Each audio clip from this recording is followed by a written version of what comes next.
Ce jour-là de 2009, Caroline Burnell est bouleversée. La réforme des Crêpes est passée et toute sa vie va basculer, elle le sait.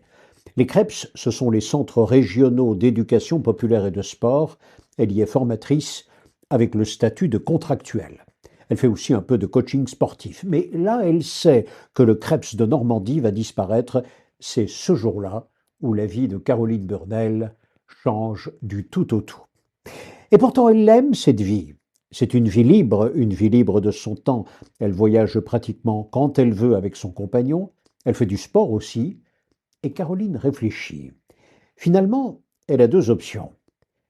Première option, elle peut amplifier, développer son activité de coach sportif, l'idée est belle et ça lui plaît. Et puis, elle a deuxième option, certains de ses collègues lui lancent, mais on peut aussi créer un organisme de formation de toutes pièces. Et cette idée toute neuve germe. En septembre 2009, Caroline commence même à se projeter. Ce jour-là, elle déjeune avec un ami expert comptable, ils échangent et sur un bloc-notes bleu, l'homme dessine en quelques traits le modèle économique de cet organisme de formation. Et au dessert, Caroline repart avec le carnet sous le bras, elle l'a d'ailleurs toujours dans ses archives. Dans les jours qui suivent, elle interroge deux de ses anciens collègues. Seriez-vous partant pour monter dans l'entreprise? C'est tout à fait d'accord, disent-ils. Le conjoint de Caroline l'encourage, ses parents lui recommandent la prudence.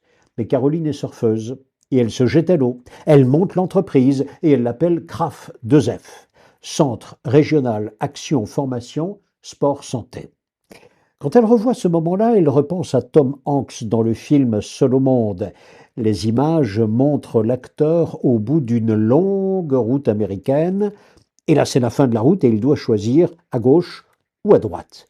Et Caroline a dû choisir et elle a choisi l'entrepreneuriat. CRAF 2F réunit aujourd'hui 20 salariés CDI et 80 formateurs occasionnels. En 2018, la loi sur la formation l'a même obligé à changer de modèle économique et donc à confirmer sa volonté de poursuivre l'aventure entrepreneuriale. Aujourd'hui, Caroline sait, mais elle sait profondément que diriger, elle aime ça.